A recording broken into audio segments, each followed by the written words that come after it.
விறுவிறுப்பான அரசியல் நிகழ்வுகள் குறித்த ஆய்வுகள், நியாயங்களின் நிறம் மாறாத கூர்மையான விமர்சனங்கள், தீமைகளை சுட்டெரிக்கவும் நல்ல அரசியலை வளர்த்தெடுக்கவும் அறிவார்ந்த விவாதங்கள், இளைய தலைமுறையிடம் விழிப்புணர்வை ஊட்டும் விரிவான வரலாற்று விளக்கங்கள், கலை, இலக்கியம், ஆன்மீகம், பண்பாடுகளை படம் பிடித்து காட்டும் கருத்தோவியங்கள் வாரந்தோறும் உங்கள் தமிழருவி தர்பாரில் அணிவகுக்கும். நேயர்களுக்கு வணக்கம். விடை தேடும் வினாக்கள் பகுதிக்கு உங்களை அன்போடு வரவேற்கிறேன். வணக்கம் ஐயா. வணக்கம் வாசுகி. ஐயா, இன்னைக்கு சினிமா சம்பந்தமாக சில கேள்விகளை கேட்கலான்னு நினைக்கிறேன். பழைய கலைகளான பொம்மலாட்டம், பாவைக்கூத்து, நாடகம் இவற்றினுடைய பரிணாம வளர்ச்சி தான் சினிமாவாக மாறியிருக்கிறது. இந்த சினிமா இன்று உலகளாவிய ஒரு பொழுதுபோக்கு ஊடகமாகவும் இருக்கிறது. சினிமா என்பது ஒரு கலாச்சாரம், சமூகம், மனிதர்களின் உணர்வுகளை வெளிப்படுத்தக்கூடிய ஒரு சக்தி வாய்ந்த ஊடகம் என்றும் சொல்லலாம். ஒரு வரலாற்று நிகழ்வுகளை எல்லாம் ஆவணப்படுத்தி சமூக மாற்றங்களை ஊக்கப்படுத்துகின்ற ஒரு கலைத்துறை எது என்றால் அது சினிமா என்று சொல்லலாம். இந்த சினிமா எல்லா வயதினரும் ரசித்து பார்க்கக்கூடிய ஒரு பொழுதுபோக்கு அம்சம். சினிமா இன்று மக்களின் வாழ்வோடு பின்னி பிணைந்திருக்கின்றது. ஒரு திரைப்படம் என்பது ஒரே நேரத்தில் பெருமளவு மக்களை சென்றடையக்கூடிய ஒரு வீச்சும், மக்களை ஒரு குழுவாக ஒன்றிணைக்கின்ற ஒரு சக்தியும் கொண்டதாகத்தான் இருக்கின்றது. இலக்கியங்கள், இதிகாச புராணங்கள் இவற்றை மிக எளிதாகவும் சுவையாகவும் எடுத்து கூறியதில் சினிமாவின் பங்களிப்பு அதிகம் என்று சொல்லலாம். இன்றைய சினிமா உலகம் எப்படி மாறி இருக்கிறது, பழைய சினிமா உலகம் எப்படி இருந்தது, இது பற்றி சில கேள்விகளை உங்களிடம் கேட்டு அதற்கான விளக்கத்தை பெற விரும்புகிறேன். கேளுங்க. என்னுடைய முதல் கேள்வி என்னென்றால், பொதுவாக திரைப்படங்கள் கதைகளுக்கு சமூகத்தை சார்ந்த கதைகளை தான் எடுத்துக்கொள்வார்கள். பழைய திரைப்படங்களிலெல்லாம் பார்த்தீர்கள் என்றால் குடும்ப அமைப்பு, உறவுகளின் உயர்வு, தேசபக்தி, தெய்வ பக்தி, வீரம், காதல், சோகம், இப்படி பல வாழ்வியல் சார்ந்த கருத்துக்களை கருவாக எடுத்துக்கொண்டு அதை சுற்றி கதையை பின்னுவார்கள். இன்றைய சினிமாவில் கதை அமைப்பு என்பது எப்படி இருக்கிறது உங்கள் பார்வையில்? இன்றைய சினிமாவில் கதையே இல்லையே. கதை என்ற ஒன்று இருந்தால்தான் நீங்கள் கதை அமைப்பு குறித்து பேசலாம். நான் சொல்வது ஒட்டுமொத்தமாக எல்லா திரைப்படங்களையும் என்று நினைக்க வேண்டாம். நான் பொதுவாகவே எந்த ஒரு தனிநபரையும் காயப்படுத்தாமல் என்னுடைய ஆதங்கங்களை வெளிப்படுத்தலாம் என்று நினைக்கிறேன். நீங்கள் தொடக்கத்தில் சொன்னது போல சினிமா என்பது ஒரு ஆற்றல் மிக்க அபூர்வமான சாதனம். இந்தியாவிலேயே முதலாக சினிமா என்று மிகச்சிறந்த ஒரு ஆய்வு புத்தகத்தை B.S. ராமையா எழுதியிருக்கிறார்.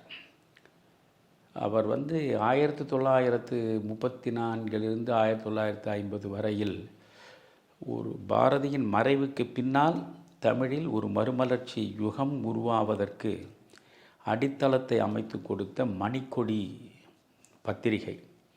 அந்த மணிக்கொடி பத்திரிகையின் மூலமாகத்தான் இந்த சிறுகதை இலக்கியம் செழுமைப்பட்டது. புதுமைப்பித்தன், கூபா ராஜகோபாலன், நா. பிச்சமூர்த்தி, மௌனி போன்றவர்களெல்லாம் எழுதி தமிழை வளப்படுத்தினார்கள். அதில் B.S. ராமையா ஒருவர். ஒரு கட்டத்தில் அந்த பத்திரிகை நின்றுவிட்டது. நின்ற பத்திரிகையை மீண்டும் முயன்று நடத்தியவர் B.S. ராமையா. B.S. ராமையாவே மிகச்சிறந்த சிறுகதைகளை எழுதியிருப்பவர். அவரை அந்த காலத்து இயக்குநர்களில் ஒருவராக இருந்த முருகதாசா என்பவர் விரும்பி அழைத்து, நீங்கள் சினிமாவில் பணியாற்றுங்கள் என்று வலியுறுத்துகிறார். அதற்காக இவர் அங்கே சென்று அவர் பெற்ற அனுபவங்கள் அனைத்தையும், ஒரு படத்தை எப்படி எடுப்பது, அந்த ஒரு புத்தகத்தை நீங்கள் படித்தாலே போதும். ஒரு படம் எப்படி ஒரு தயாரிப்பாளர், பிறகு ஒரு இயக்குனர், அதற்கு ஒரு கதை, அந்த கதையை எப்படி தேர்ந்தெடுப்பது, அந்த கதையை எங்கிருந்து எங்கே கொண்டு போய் முடிப்பது, அதற்கு யார் வசனம் எழுதுவது, எடிட்டிங் எப்படி, இப்படி எல்லா விதமான அம்சங்களையும் தனித்தனி தலைப்புகளாக போட்டு மிகச்சிறப்பாக அவர் எழுதியிருக்கிறார். அதில் இந்த இயக்குனர் முருகதாசா பிஎஸ் ராமையாவிடம் சொன்னதை பதிவு செய்கிறார். சினிமா என்பது ஆற்றல் மிக்க ஒரு அபூர்வமான கலை. இருக்கக்கூடிய கலைகளிலேயே எளிதாக மக்களை சென்றடையக்கூடிய ஆற்றல் இந்த சினிமா என்கிற சாதனத்திற்கு மட்டும்தான் இருக்கிறது. இந்த சினிமா என்கிற சாதனம் புதிய அழகோடும் புதிய ஆற்றலோடும் மக்களிடம் சென்று சேரக்கூடியது. நீங்கள் பாருங்கள், விரைவில் இந்த சமூக மனிதர்களிடையே மகத்தான மாற்றங்கள் இந்த சினிமாவால் வந்து சேரும் என்று அவ்வளவு நம்பிக்கையோடு அவர் சொன்னதை இவர் பதிவு செய்திருக்கிறார். இப்பொழுது நான் யோசித்து பார்க்கிறேன். புதிய அழகோடும் புதிய வேகத்தோடும் புதிய பயனோடும் மக்களிடம் சென்று சேருகிற இந்த சினிமாவின் மூலமாகத்தான் மகத்தான மாற்றங்கள் மனித சமூகத்திற்குள்ளே ஏற்படும் என்று அந்த கலைஞன் கனவு கண்டானே, இன்றைக்கு அந்த கனவு நனவாகி இருக்கிறதா என்பதை நான் சொல்ல வேண்டியதில்லை. சமூக பொறுப்புணர்வு உள்ள எந்த மனிதனும் சிந்திக்கிற பொழுது சினிமாவினுடைய சீரழிவு நிச்சயமாக நம் கண்முன்னால் தரிசனம் தரும். கலைஞன் என்பவன் யார்? சமூகம் குறித்து சிந்திப்பவன் தான் கலைஞன். சமூக பொறுப்புணர்வோடு இயங்கக்கூடியவன் தான் கலைஞன். நீங்கள் ஒரு சினிமா கலைஞன் என்று சொன்னால் அந்த சினிமாவை வைத்துக்கொண்டு சமூகத்தில் எப்படி மக்களை மடைமாற்றம் செய்வது, கீழிருக்கக்கூடிய மக்களை எப்படி மேலே கொண்டு வருவது, மூட நம்பிக்கையில் அழுந்தி கிடக்கக்கூடிய மக்கள் அவற்றிலிருந்து விடுபடுவதற்கு என்ன செய்வது, வறுமையில் வாடிக்கொண்டிருக்கக்கூடிய மக்கள் வளமான வாழ்வை தேடிச் செல்வதற்கு எந்த பாதையை அவர்கள் ஏற்பது, இப்படி ஒவ்வொன்றாக சிந்தித்து சிந்தித்து சமுதாய பார்வையும் சமூக பொறுப்புணர்வும் கொண்டவனாக இயங்கக்கூடியவன் எவனோ அவன்தான் ஒரு சினிமா கலைஞன். இன்றைக்கு அதுபோன்று சமுதாய பார்வையும் சமூக பொறுப்புணர்வும் கொண்டு இயங்கக்கூடிய கலைஞர்கள் நம் தமிழ் திரைப்பட உலகத்தில் எத்தனை பேர் இருக்கிறார்கள் என்று இதை பார்த்து கொண்டிருப்பவர்களே முடிவு செய்யட்டும். எனவே சினிமா என்பது ஒரு ஆற்றல் மிகுந்த சாதனம். எனக்கு சினிமா பிடிக்கும். ஒரு அறிவுஜீவி என்றால் அவர் சினிமாவை வெறுப்பவராக இருக்க வேண்டும் என்பது போன்ற போலித்தனமும் பொய்மையும் நிறைந்த கற்பிதங்கள் இந்த மண்ணில் நிறைய உண்டு. என்னையா நீங்களெல்லாம் சினிமா பார்ப்பது பற்றி பேசுகிறீர்கள் என்று கூட என்னிடமே கேட்டவர்களும் உண்டு. நான் சினிமாவை விரும்பி பார்ப்பேன். உலக சினிமாவிலிருந்து நம்முடைய இந்திய சினிமா வரை, அதிலும் நம்முடைய தமிழ் சினிமா வரையில் எழுதப்பட்ட பல்வேறு ஆங்கில தமிழ் நூல்கள் என்னிடம் ஏறக்குறைய 50க்கும் மேற்பட்ட நூல்கள் இருக்கின்றன. அவற்றையெல்லாம் நான் விரும்பி படித்திருக்கிறேன். உலக சினிமாவிலிருந்து இப்பொழுது இருக்கக்கூடிய இன்றைய சீரழிந்த சினிமா வரையில் பேசுவது என்றால் இதை ஒரு தொடர் நிகழ்ச்சியாகவே கூட செய்ய முடியும். ஆனால் அதனால் என்ன பயன் என்பது ஒரு பக்கம். எவ்வளவு நாம் முயன்று ஆய்வு செய்து நாம் மக்களிடம் கொண்டு போனாலும் இதை பார்ப்பதற்கு 4000 பேரை தாண்டி யாரும் வருவது கிடையாது. புரிகிறதா? இது ஒரு கேவலத்திலும் கேவலமான விகாரமான மன உணர்வை விரசத்தோடு தூண்டிவிடக்கூடிய ஊடகங்கள் தான் இன்றைக்கு மக்களை ஈர்க்கக்கூடிய வல்லமை பெற்றவைகளாக இருக்கின்றன. இவற்றுக்கு இடையே நீங்கள் ஆரோக்கியமான சிந்தனையை மக்களிடம் கொண்டு சேர்க்க வேண்டும் என்ற நினைப்போடும் முனைப்போடும் தவம் இருக்கக்கூடிய ஊடகங்களின் எண்ணிக்கையே குறைவு. நீங்களே பாருங்கள், எத்தனை சமூக ஊடகங்கள் இன்றைக்கு பல்கி பெருகி கிடக்கின்றன. ஆளாளுக்கு ஒரு மைக்கை முன்னால் வைத்துக்கொண்டு அவரவர் கருத்தை தோன்றிய வண்ணம் பேசிக்கொண்டே இருக்கிறார்கள். எல்லாவற்றை பற்றியும் பேசுகிறார்கள். அவர்கள் அறியாத துறைகளே இல்லை என்பது போல அனைத்தை பற்றி அவர்கள் பேசுகிறார்கள், விமர்சிக்கிறார்கள். உண்மைக்கு புறம்பாகவும் நிறைய அது பேசுகிறார்கள். உண்மை பொய் என்பது குறித்தெல்லாம் கவலை இல்லை. எவ்வளவு பேரை ஈர்க்கும், நாம் சொல்லக்கூடிய தரம் குறைந்த மலினமான ரசக்குறைவான செய்திகள் எவ்வளவு பேரை ஈர்க்கும் என்பது மட்டும்தான் நோக்கமாக இன்றைக்கு சமூக ஊடகங்களிடமே இருக்கிறது. நீங்கள் வெறும் சினிமாவை மட்டும் நீங்கள் சொல்லி பயனில்லை.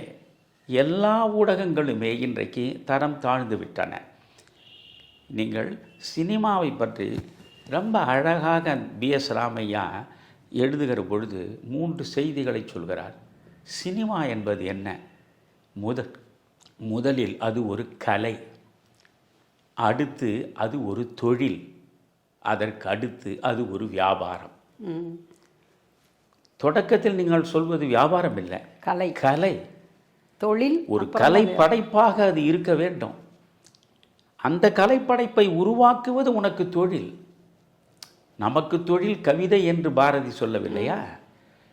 எனவே கவிதை என்பது தொழிலாக ஏற்றுக்கொண்டான் என்றால் அது அவன் நடத்தக்கூடிய வேள்வி என்று நினைக்க வேண்டும். ஒரு வேள்வியை நடத்துவது என்கிற பொழுது அதில் சமூக பொறுப்புணர்வு இருக்கும், சமூக பிரஜை இருக்கும் இல்லையா, சமூக கண்ணோட்டம் இருக்கும், மக்கள் நலன் சார்ந்த சிந்தனை இருக்கும். இவற்றையெல்லாம் கொண்டு செய்யக்கூடியது தான் ஒரு தொழில். எனவே அது ஒரு கலை படைப்பாகவும் இருக்க வேண்டும். அந்த கலைப்படைப்பை ஒரு வேள்வியை நடத்துகிறார் போல் தொழிலாக நீங்கள் மேற்கொள்ள வேண்டும்.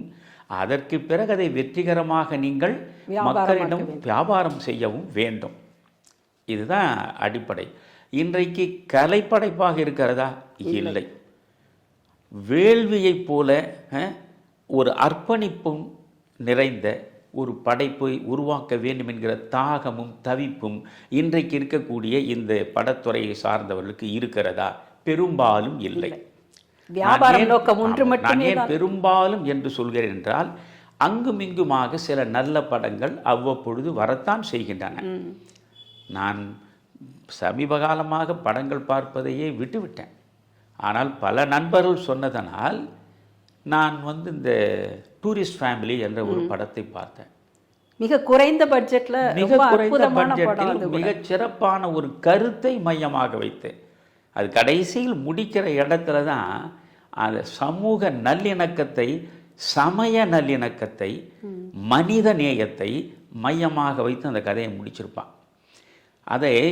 அதை நான் பார்க்கும் பொழுது என்ன யோசிக்கிறேன், பிஎஸ் ராமையா அந்த சினிமா என்ற புத்தகத்தை எழுதுகிறாரே, அந்த புத்தகத்தில் அவர் மிக தெளிவாக ஒன்றை குறிப்பிடுகிறார்.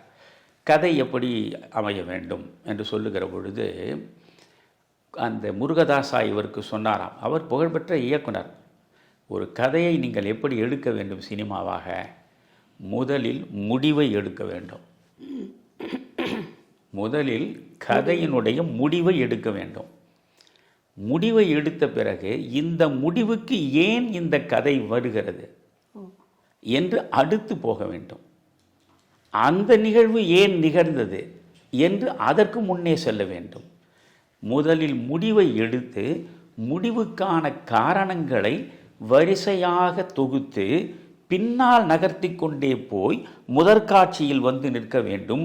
அப்பொழுதுதான் ஒரு தேர்ந்த கலைப்படைப்பு உருவாகும் என்று அவர் சொல்கிறார். ரொம்ப வியப்பாக இருந்தது எனக்கு. இப்படியெல்லாம் பார்த்தா இன்றைக்கு சிந்தித்து படம் எடுக்கிறார்கள் எதுவும் கிடையாது. எனவே மனம் போன போக்கில் ஒரு இவர்களுக்கென்று ஃபார்முலாவை வைத்திருக்கிறார்களே, அதுதான் ரொம்ப கொடுமையானது. இவர்களிடம் இருக்கக்கூடிய இந்த எந்த திரைப்பட இயக்குனராக வந்தாலும் அவர்களுக்கு வெற்றிகரமான ஒரு படத்தை தர வேண்டும். நீ ஒரு படத்தை தயாரிக்கிறாய் என்றால் மண்ணின் மக்களுக்காக தயாரிக்க வேண்டும். தமிழ் படம் என்றால் தமிழ் மண்ணின் மக்களுடைய பிரச்சனைகள், தமிழ் மண்ணில் இயல்பாக ஊறி கிடக்கக்கூடிய பழக்க வழக்கங்கள், பண்பாடுகள், பாரம்பரிய விழுமியங்கள், இவற்றையெல்லாம் வெளிப்படுத்துவதற்குத்தான் நீங்கள் படம் எடுக்க வேண்டும். வியாபாரம் என்பது கூட நான் திரும்ப திரும்ப சொல்கிறேன். இதை நான் முழுக்க முழுக்க மன வருத்தத்தோடு பேசுகிறேன். என் மனைவியின் இறப்புக்கு பிறகு நான் மீளா துயரில் தான் இருக்கிறேன். இன்னும் நான் முழுமையாக இருந்து விடுபடவில்லை. அதனால் நான் இப்பொழுது இந்த சினிமாவை பற்றி பேசுவது கூட எனக்கு ஓப்பானதாக இல்லை. நான் என் மனைவி மருத்துவமனைக்கு சென்ற நாள் தொட்டு பிறகு உயிர் துறந்தும் அதற்கு பிறகு இன்று வரையில் நான் தொலைக்காட்சி பக்கமே சென்று பார்ப்பதும் இல்லை. அந்த அளவுக்கு நான் ஒதுங்கிவிட்டேன். ஆனால் சீரழிந்து கிடக்கக்கூடிய இன்றைய இளைய தலைமுறை, அந்த இளைய தலைமுறை ஏன் சீரழிந்து கிடக்கிறது என்று நீங்கள் பொறுப்புணர்வோடு யோசிக்கிற பொழுது அதற்கான விஷ வித்து எங்கே ஊன்றப்பட்டிருக்கிறது என்று பார்த்தால் அது சினிமாவிலிருந்து தான் தொடங்குகிறது. பிறகு சுற்றிலும் இருக்கக்கூடிய சமூக ஊடகங்களிலிருந்து தான் தொடங்குகிறது. நீங்கள் உங்கள் பிள்ளையை எப்படி வளர்க்கிறீர்களோ அதற்கேற்றாற் போலத்தான் உங்கள் பிள்ளை உருவாவான். நீங்கள் உங்கள் சினிமாவை எப்படி எடுக்கிறீர்களோ அதற்கு ஏற்றாற் போலத்தான் ஒரு சமூகம் உருவாகும் இல்லையா? ஒரு பிள்ளையை வளர்ப்பது போன்ற பொறுப்புணர்வோடு நீங்கள் ஒரு படத்தை எடுக்க வேண்டும் என்கிற அந்த சமூக பொறுப்புணர்வு இன்றைக்கு இருக்கிறதா? ஒன்றுமே கிடையாது. இன்றைக்கு இவ்வளவு தூரம் போதை கலாச்சாரம் பெருகி கிடக்கிறது. பள்ளிக்கூடத்து பிள்ளைகள் வரையில் இன்றைக்கு போதை கலாச்சாரத்திற்கு உட்பட்டிருக்கிறார்கள் என்றால் இந்த குற்றத்திற்கு முதற் காரணம் சினிமா. இந்த போதை கலாச்சாரம் சம்பந்தப்பட்ட படங்களை எடுத்து கோடி கோடியாக சம்பாதித்து விட முடியும் என்று அவர்கள் நிலைநாட்டி விட்டார்கள். நீங்கள் முதலில் 1931 என்று நினைக்கிறேன், அதுதான் முதலில் பேசும் படம். காளிதாஸ் என்கிற படம் தான் தமிழில் முதலில் வந்த பேசும் படம். அந்த 1931 வந்த காளிதாஸ் பேசும் படத்தில் கதாநாயகன் தெலுங்கு பேசுவார். படம் முழுக்க கதாநாயகன் தெலுங்கில் பேசுவார், கதாநாயகி தமிழில் பேசுவார், மற்ற பாத்திரங்களில் உள்ளவர்கள் இந்தியில் பேசுவார்கள். நான் அந்த படம் பார்க்கல, எனக்கு 1931 நான் பிறக்கலையே. அதனால் எனக்கு முன்னால் ஒரு 18 ஆண்டுகளுக்கு முன்பு அது வந்தது. அந்த படம் இப்பொழுது இருக்கிறதா அல்லது பல படங்கள் எரிந்து கருகி காணாமல் போய்விட்டான. அந்த படம் இருக்கிறதா எனக்கு தெரியாது. ஆனால் அந்த படம் குறித்த ஆய்வு எழுதிய புத்தகத்தை நான் படித்திருக்கிறேன். அதில் அவன் சொல்கிறான், ஒரே படம் 1931 வந்த காளிதாஸ், நாயகன் தெலுங்கில் பேசுகிறான், நாயகி தமிழில் பேசுகிறாள், மற்ற பாத்திரங்கள் உள்ளவர்கள் இந்தியில் பேசுகிறார்கள். நீங்கள் 1931 அதே காலகட்டத்தில் இந்தியில் முதலில் ஆலமாரா என்ற படம் வருகிறது. அந்த ஆலமாரா படத்தில் முழுக்க இந்தியில் தான் பேசியிருக்கிறான், வேற மொழியை பேசலை. அதே காலகட்டத்தில் தெலுங்கில் பக்த பிரகலதா என்கிற படம் வந்திருக்கிறது. அந்த படத்திலும் முழுக்க தெலுங்கிலே தான் பேசியிருக்கிறான். ஆனால் இந்த தமிழில் மட்டும் ஏன் இந்த கோளாறு நடந்தது? ஆக கோளாறு என்பது இன்றில்லை. 1931 முதல் படம் வந்தது காளிதாஸ். அப்போதிலிருந்தே நீங்கள் யோசித்து பாருங்க, அது தெலுங்கு மக்களுக்கான படமா, இந்தி மக்களுக்கான படமா, அல்லது தமிழனுக்கான படமா? யோசித்து பாருங்கள். அந்த நிலை அன்றைக்கு ஒரு படத்தில் வெவ்வேறு மொழிகளில் பேசினார்கள். இன்றைக்கு எங்கே போய் நிற்கிறார்கள்? ஒரு படத்தில் வெவ்வேறு மொழி சார்ந்த நடிகர்களை பயன்படுத்தி, இப்பொழுது மோகன்லால் பேசுகிறார் என்றால் மோகன்லால் தமிழே பேசுகிறாரா? அல்லது கன்னடத்து நடிகர் ராஜ்குமாருடைய மகன் அவர் பேசுகிறார் என்றால் அவர் தமிழையே அழகாக உச்சரித்து பேசுவாரா? அல்லது அமீர்கான் பேசுகிறார் ஒரு படத்தில் என்றால் அமீர்கானுக்கு தமிழ் தெரியுமா? இப்படி இவர்களுக்கெல்லாம் பெரும்பாலும் தெரியாது. தெரியாதவர்களுக்கெல்லாம் வேறு ஒருவர் டப்பிங் கொடுக்கிறார். நீங்கள் ஒரு மொழியினுடைய ஆழ நீள அகலங்களை அளந்து அந்த மொழியில் உங்களை இழந்து அந்த மொழியின் அழகை நீங்கள் நேசித்து அதில் உணர்வு வயப்பட்ட நிலையில் நீங்கள் உதடு விரித்து பேசுகிற பொழுது வந்து விடக்கூடிய வார்த்தை மந்திரமாக மாறும். அது மக்களிடம் சென்று சேரும். எங்கே சிவாஜி கணேசன் வெற்றி பெற்றார்? நல்ல தமிழை அவர் அழகான உச்சரிப்பில், வளமான குரலில், அற்புதமான முகபாவங்களில் வெளிப்படுத்தியதனாலே தான் இருந்தார். அதனால நான் என்ன சொல்றேன்னா, இன்றைக்கு 1931 இன்று வரையில் எங்கே போய் நின்றிருக்கிறோம் நாம? அன்றைக்கும் பொறுப்புணர்வோடு அவன் படம் எடுக்கல, இன்றைக்கும் பொறுப்புணர்வோட படம் எடுப்பதாக தெரியவில்லை. எனவே சமூக பொறுப்புணர்வோடு ஒரு நல்ல மேலான நோக்கத்தை மையமாக கொண்டு திரைப்படத்தை தயாரிக்கிற, இயக்குகிற, எழுதுகிற, நடிக்கிற மனிதர்கள்தான் கலைஞர்கள். மற்றபடி இவர்களெல்லாம் வியாபாரிகள். இதில் கூட நான் வருத்தத்தோடு சொல்கிறேன், கள்ளச்சாராயம் விற்கிறானே அவனும் வியாபாரி தான், உயிர் காக்கும் மருந்தை கொடுக்கிறானே கடை வைத்து அவனும் வியாபாரி தான், பசியாறுவதற்கு உணவுப் பொருளை விற்கிறானே அவனும் வியாபாரி தான். புரிகிறதா? ஆனால் உயிர்காக்கும் மருந்தையும் பசியாற்றும் உணவுப் பொருள்களையும் தரக்கூடிய வியாபாரிகளாக நீங்கள் இருந்தால் கூட நான் மகிழ்வேன். நீங்கள் கள்ளச்சாராயம் விற்பவனுக்கும் இந்த போதைப் பொருள்களை மையமாக வைத்து படம் எடுக்கக்கூடிய உங்களுக்கும் எந்த வேற்றுமையும் கிடையாது, எந்த வேற்றுமையும் கிடையாது. அவன் சிறைக்கு உள்ளே தள்ளப்படுகிறான், நீங்கள் சுதந்திரமாக கோடிக்கணக்கில் பணத்தை குவித்து அதில் மெத்தை போட்டு சுகமாக உட்கார்ந்து கொண்டிருக்கிறீர்கள். முதல் குற்றவாளிகள் நீங்கள் என்கிறேன். இந்த சமூகத்தை கெடுக்கிற, சமுதாய ஆரோக்கியத்தை கற்பழிக்கிற, இளைய தலைமுறையை படுகொழியில் தள்ளுகிற மிக மோசமான குற்றவாளிகள் இன்றைக்கு இந்த போதைப் பொருள்கள் கடத்தலை மையமாக வைத்தே படம் எடுக்கக்கூடியவர்கள் தான். இதில் எடுப்பவர்களும் சரி, நடிப்பவர்களும் சரி, இயக்குபவர்களும் சரி, யாரையுமே என்னால் ஏற்றுக்கொள்ள முடியாது. அதனால் நீங்கள் சொன்னது மாற்றங்கள் வரணும். நிச்சயமாக மாற்றம் என்பதுதான் மாறாத ஒரு தத்துவம்னு மார்க்ஸ் சொன்னபடி தான் மாற்றங்கள் வரும். நான் ஒவ்வொன்றாக நேரங்களில் ஓய்வான நேரங்கள் இவற்றையெல்லாம் படிப்பேன். அது இப்பொழுது அதை நினைத்து பார்க்கிற பொழுது சொல்கிறேன். 1934 லவகுசா என்ற ஒரு படத்தை தமிழில் எடுக்கிறான். அப்பொழுதெல்லாம் நடிப்பதற்கு பெண் மக்கள் தயாராக வரமாட்டார்கள். நாடகங்களில் கூட ஆண்கள் தான் பெண் வேஷம் போட்டு நடிப்பார்கள். அதிலும் சினிமாவில் நடிப்பதற்கு பெண் மக்கள் தயாராக இல்லை. லவகுசா எடுக்கிறான். ராமனாக ஒருவர் நடிக்கிறார்.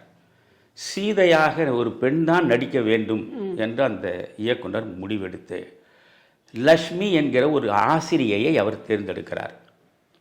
அந்த ஆசிரியை ராமனோடு சேர்ந்து நடிக்கிற காட்சி. இயக்குனர் காட்சியை விவரிக்கிறார். இப்பொழுது ராமனும் சீதையும் காதல் கொண்டு காதல் மொழியில் பேசுகிறார் போன்ற காட்சி இது என்று இவர் சொல்கிறார். ராமர் இப்படி உட்கார்ந்து கொண்டிருக்கிறார். ஒரு 4 அடி தூரத்திற்கு அப்பாலே சீதை உட்கார்ந்து கொண்டிருக்கிறார். உடனே இயக்குனர் சொல்கிறார், இல்லையம்மா, இது காதல் காட்சி, ராமனும் சீதையும் நெருக்கமாக உட்கார்ந்து உரையாடுவது போன்று நான் எடுக்க வேண்டும். அதெல்லாம் என்னால் முடியாது. பக்கத்திலெல்லாம் நெருக்கமாக உட்கார்ந்து நான் சீதையாக நடிக்க முடியாது. கடைசி வரை மறுத்து விடுகிறார் அந்த அம்மா. பிறகு இந்த இயக்குனர் என்ன சொல்கிறார், அந்த இயக்குனர் புத்திசாலி தான். அவர் சொல்ற, உண்மைதான்மா, ஒரு கட்டத்தில் ராமரை விட்டு சீதை பிரியத்தானே போகிறாங்க, அதனால் நீங்கள் பிரிங்கா மாதிரி தூரத்தில் உட்காந்து நீங்கள் நடிங்கன்னு படம் எடுத்தார். படம் ஓடலை. ஏன்னா ராமனும் சீதையுமாக அங்கே இல்லை. ஏதோ 2 அந்நியர்கள் பேசிக்கொள்வது போல இருந்ததனால் படத்தில் மக்கள் ஒன்றவில்லை. பக்கத்தில் உட்காருவதற்கு கூட நான் முடியாது என்று மறுத்த இடத்தில் இருந்து இன்றைக்கு எங்கே வந்திருக்கிறது? ஏறக்குறைய அரையாடை கூட அல்ல, காலாடையை அணிந்து கொண்டு நடிப்பதற்கு இன்றைக்கு நடிகைகள் தயாராகிவிட்டார்கள்.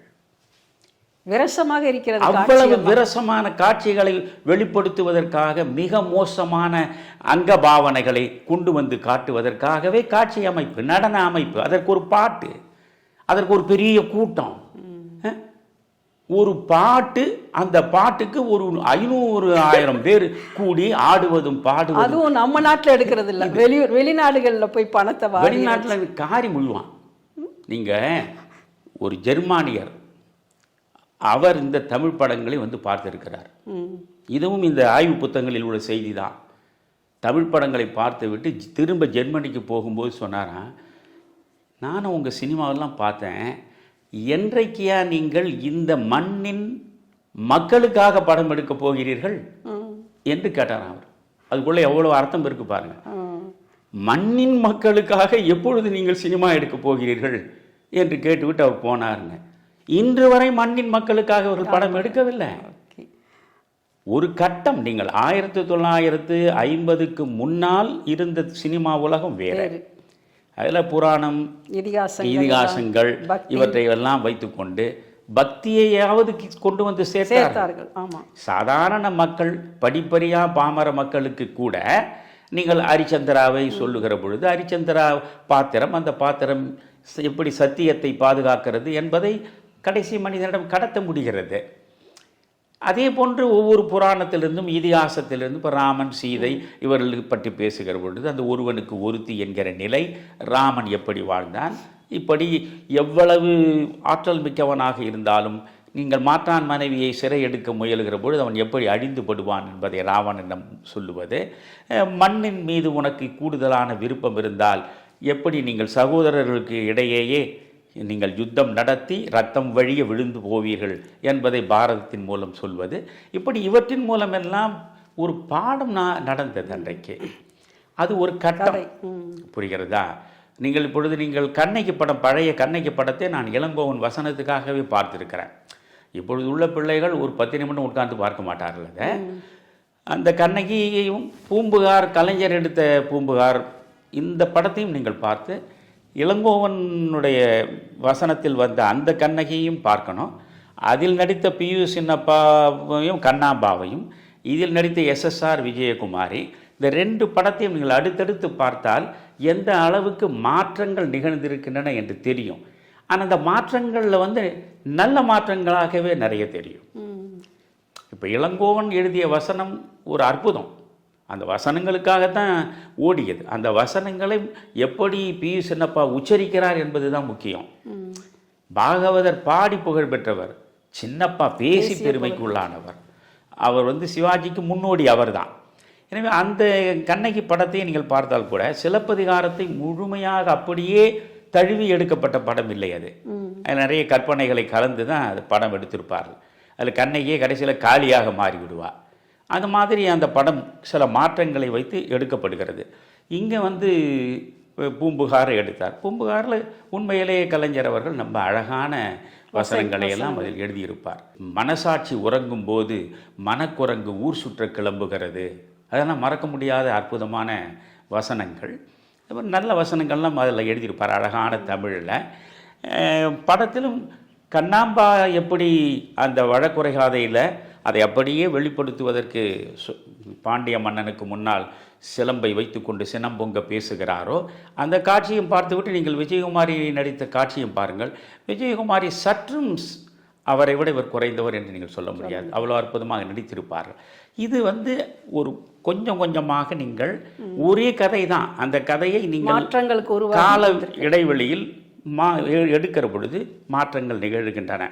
என்னால் பியு சின்னப்பா பாடி அந்த பாட்டை என்னால் கேட்டு இப்பொழுது பொறுமையாக உட்கார முடியாது என் வயதுக்கே. ஆனால் என்னால் பூம்புகாரில் கேபி சுந்தராம்பாள் பாடிய ஒரு பாட்டையும் நான் 100 முறை கூட கேட்டாலும் எனக்கு அது சலிக்காது. அதை அதில் மாயவநாதன் எழுதிய பாடல்கள் ஒவ்வொன்றா சொல்லணும்னா நிறைய சொல்லலாம். நீங்கள் மாயவநாதன் ஒரு அற்புதமான கவிஞர், மிகச்சிறந்த நிலைக்கு வந்திருக்க வேண்டியவர். நீங்கள் படித்தால் மட்டும் போதுமாவில் முதல் சாவித்திரி ஒரு குடத்தை வைத்துக்கொண்டு துளசி மாடத்தை சுற்றியபடி தன்னிலவு தேனிரைக்க என்ற பாடல், அந்த பாடல் முழுவதுமே நீங்கள் வார்த்தைகளை பார்க்க வேண்டும். அப்படியே தமிழ் கொஞ்சம் விளையாடும். அதனால் கலைஞர் ரொம்ப அந்த மனிதனுக்கு நிறைய ஆதரவை கொடுத்தார். பூம்புகாரிலையும் ஒரு எழுத வைத்தார், அவருடைய மற்ற படங்களையும் எழுதுவதற்கு தூண்டினார். ஆனால் அவர் அளவுக்கு அதிகமாக குடிப்பழக்கம் என்பது ஒன்று, மிக விரைவாக கோபப்படுவது என்பது ஒன்று, 2 குற்றங்களும் சேர்ந்து அந்த ஒரு மிகச்சிறந்த கவிஞனை, ஒரு நல்ல பாடலாசிரியனை திரையுலகம் இழக்கக்கூடிய சூழலுக்கு வந்துவிட்டது. அது இருக்கட்டும். இப்போ நான் சொல்வது, படங்கள் 1950க்கு முன்பு வரையில் ஒரு விதமாக படங்கள் இருந்தன. சமூக சார்பு என்பது நேரடியாக இல்லை. பிறகு நீங்கள் சமூக சார்புடைய படங்கள்னு பார்க்கல, வசனங்களின் மூலமாக அரசியல் மயப்படுத்துகிற படமாக பராசக்தி தொடங்குது. இங்கே திரைப்பட உலகம் அரசியல் மயமாகிடுச்சு. இன்னைக்கு முழுக்க முழுக்க அரசியல் மயமாகிவிட்டது. சினிமா என்பது இவன் ரத்தத்தில் கலந்து விட்டது. அதனால தான் நான் அஞ்சுகிறேன். இந்த சினிமாவை இவ்வளவு தூரம் ஈடுபாட்டோடு பார்க்கக்கூடிய இந்த மக்கள் கூட்டத்திடம் நல்ல படங்களை கொடுத்து அவர்களை மேன்மையுற்ற இடத்திற்கு கொண்டு போகலாமே. நான் ஏற்கனவே நாம் பேசியிருக்கோம். நான் பாகப்பிரிவினையை பற்றி பேசியிருக்கேன். பாலும் பழம் பற்றி பேசியிருக்கேன், பாவ மன்னிப்பை பேசியிருக்கேன், படிக்காத மேதையை பேசியிருக்கேன், பாசமலரை பேசியிருக்கேன், கப்பலோட்டி தமிழனை பேசியிருக்கேன். எனக்கு என்னுடைய குறுகிய ஆயுட்காலத்திற்குள் எந்தெந்த வகையிலெல்லாம் இந்த தமிழ் சமூகத்திற்கு நல்லனவற்றை சொல்லிவிட்டு போய்விட முடியும் என்று தான் நான் நினைக்கிறேன். என் ஒவ்வொரு செயலிலும் எனக்கு சமூக நோக்கம்தான் இருக்கிறதே தவிர எந்த சுயநலமும் கிடையாது. இந்த சினிமாவை பற்றி எடுக்கிற பொழுது கூட இன்றைய இளைய தலைமுறை நல்ல திரைப்படங்களை பார்க்க வேண்டும் என்கிற உந்துதலால் தான் அந்த படங்களை பற்றி பேசுகிறேன். ஏனென்றால் நல்ல படங்களை இந்த பிள்ளைகளுக்கு, வருங்கால தலைமுறைக்கு இனங்காட்டி விட்டு போனவன் தமிழருவி மணியன் என்றாவது ஒரு பெயர் நிலைக்க வேண்டும் தான் நான் நினைக்கிறேன். அதனால் அந்த படங்களை பாருங்கள். அதான் நீங்கள் இப்போ கதைகளை பற்றி நம்ம பேசும்போது சொன்னீங்க, கதைகளே இப்போ இருக்கிற சினிமாவில் இல்லைன்னு சொல்கிறீங்க. ஒரு கதை, திரைக்கதை அமைப்பு எப்படி இருக்கணுங்கிறதையும் ரொம்ப விரிவாக சொல்லியிருக்கீங்க. பொதுவாக பழைய திரைப்படங்களில் பார்த்தீங்கன்னா ஒரு கதைக்கு ஏற்றார் போன்ற தோற்றப்பொழிவும் அந்த உடல் அமைப்பும் உடையவர்களைத்தான் கதாநாயகியாகவும் கதாநாயகர்களாகவும் தேர்ந்தெடுப்பார்கள். ஆனால் இன்றைய சினிமாவில் பார்த்தீர்கள் என்றால் கதைக்கு சற்றும் பொருத்தமே இல்லாத. நான் அதில் முரண்படுறேன். கதையே இல்லைன்னு நான் சொல்கிறேன் உங்களுக்கு. இப்போது நீங்கள் ஒரு திரைப்பட பாடலாசிரியர் வச்சுங்களேன், ஒரு 100 காதல் பாட்டை கூட அவர் ஏற்கனவே எழுதி வச்சுக்கலாம். ஒரு 100 காதல் பாட்டை அவர் ஏற்கனவே எழுதி வச்சுக்கலாம். ஒரு இசையமைப்பாளர் 100 காதல் பாட்டுக்கு அவர் டியூன் போட்டு அதை தயாராக வச்சுக்கலாம். பிரச்சனை இல்லை. எந்த படத்துக்கு வேணுமானாலும் காதலர்கள் பாட போகிறது தானே. ஆமாம். அப்போ அந்த பாட்டு எந்த படத்துக்கும் பொருந்தும். புரியுதா? சூழலுக்கு ஏற்றாற் போல் எழுதுவது என்பது தான் இன்னைக்கு இல்லையே. சூழலுக்கு எப்பொழுது வரும்? கதை இருந்தால். இப்போ கதை இருந்தால்தானே உங்களுக்கு சூழல் வரும். அப்போ எல்லாவற்றுக்குமே அதுதான் சொன்னேன். முதலில் நீங்கள் முக்கியமாக நல்ல கதைகளை தேர்ந்தெடுக்க வேண்டும். ஒரு பொறுப்புள்ள சினிமா கலைஞன் ஒரு படம் எடுப்பது என்றால் நல்ல கதை. ஏன் நான் டூரிஸ்ட் ஃபேமிலியை பேசுகிறோம்?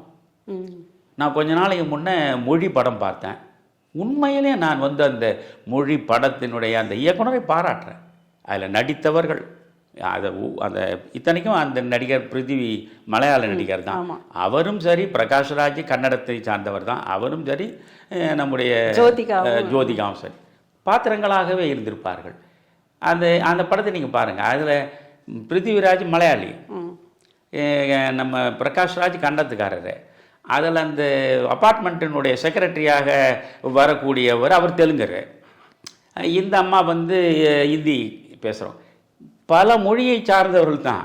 ஆனால் அவள் பல மொழியை பேசுகிறார் போல படம் இல்லை. படம் என்பது முழுக்க ஒரு மாற்றுத்திறனாளியை மையமாக வைத்து, அந்த மாற்றுத்திறனாளிக்கு உள்ள பிரச்சனைகளை மையமாக வைத்து, ஒரு மாற்றுத்திறனாளி என்பதனாலேயே தாழ்வு மனப்பான்மையில் வீழ்ந்து விடக்கூடாது. ஒரு மாற்றுத்திறனாளி அந்த குறையையும் கடந்து எப்படி சாதிக்க வேண்டும் என்று நினைக்கிற நிலை வர வேண்டும். அதுதான் அந்த கதைப்படுத்தியிருக்கான். ஸோ முதலில் வேண்டியது கதை.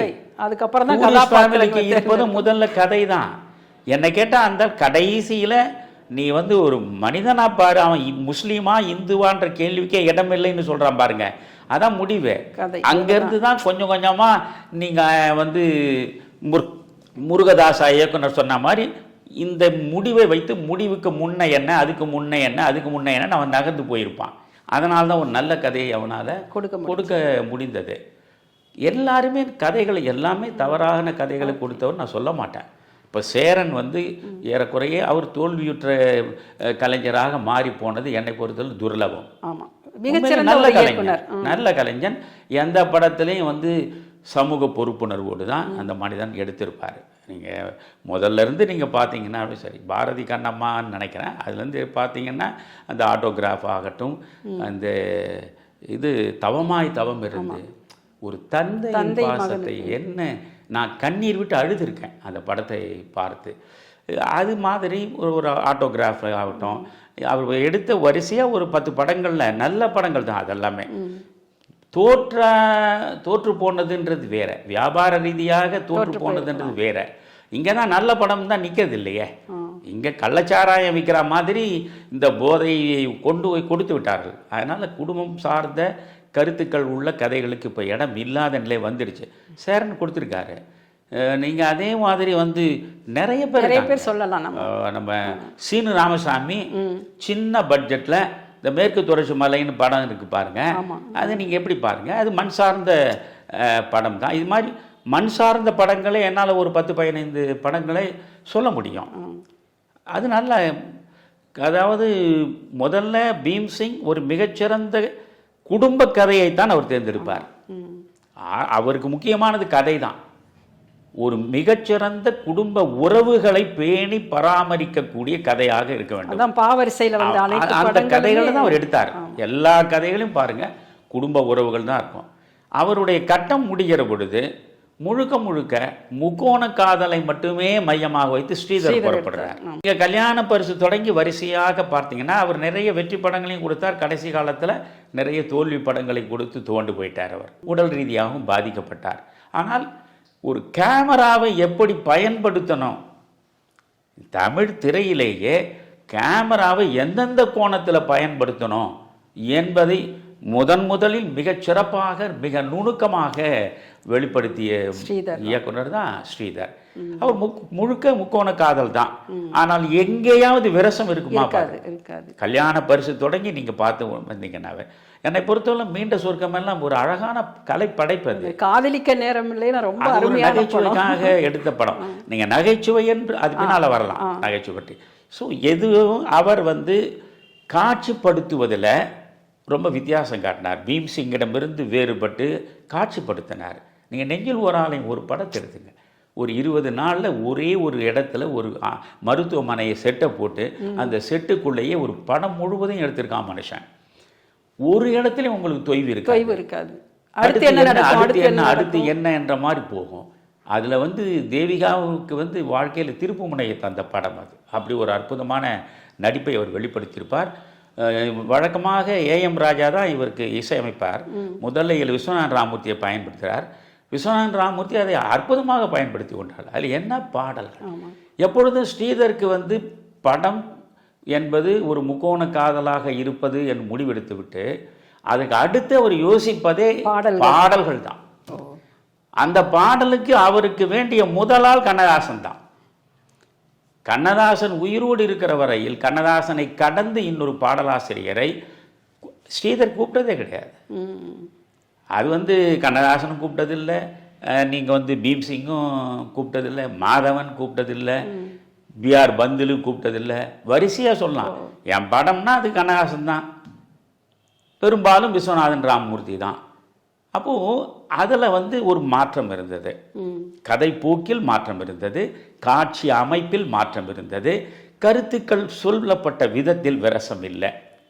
இதெல்லாம் வந்து நம்ம பார்த்த நல்ல சினிமாக்கள். என்னுடைய இளம் பிராயத்தில் நான் ஒரு சின்ன பையனாக ஒரு மாணவனாக படிக்கிற பொழுது எனக்கு எப்படிப்பட்ட படங்களை பார்க்குற பாக்கியம் கிடைத்தது. நான் என்னென்ன படங்களை பார்த்து தமிழறிவு மணியனாக வளர்ந்துருக்கேன், என் வாழ்க்கையை செதுக்கியிருக்கேன். என்னை செதுக்கியது வெறுமனே படிப்பு மட்டும் இல்லை, நான் பார்த்த சினிமாக்களும் கூட தான், அதில் வந்த பாடல்களும் கூட தான், அதில் நடித்த நடிகர்கள். அப்படி பார்க்கணும்.